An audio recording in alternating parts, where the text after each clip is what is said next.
La méthode collaborative, c'est ce qu'a choisi le CISIR pour réussir la dématérialisation du processus d'évaluation professionnelle.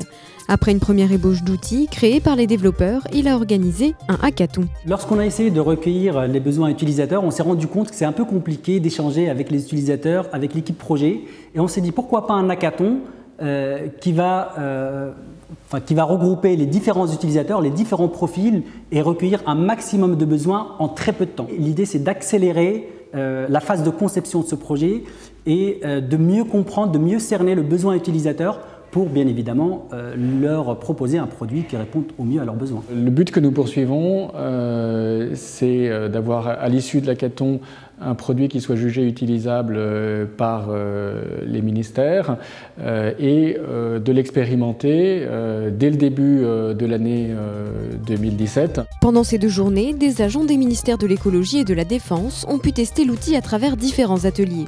Ils étaient invités à faire des propositions pour optimiser le prototype, mais aussi à réfléchir au nom de l'application ou encore à son logo. Récoltant les idées au fur et à mesure, les développeurs ont pu, en temps réel et sous les yeux des participants, procéder à certaines modifications.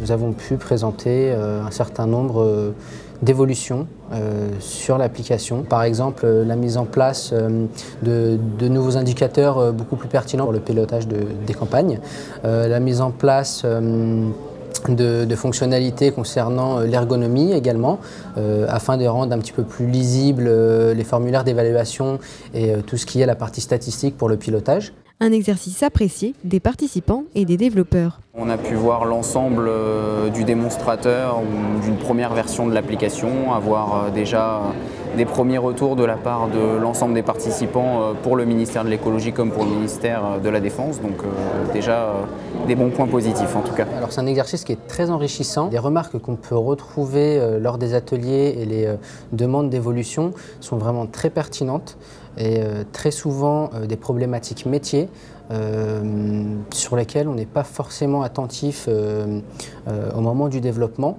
Et ce regard extérieur permet pour les développeurs de mieux modéliser l'application et de monter en compétence sur toute la partie métier, ce qui est très bénéfique pour les prochains projets. Après que les développeurs aient procédé aux derniers ajustements, l'outil CREP sera expérimenté dès le début de l'année 2017. Une belle innovation pour l'administration.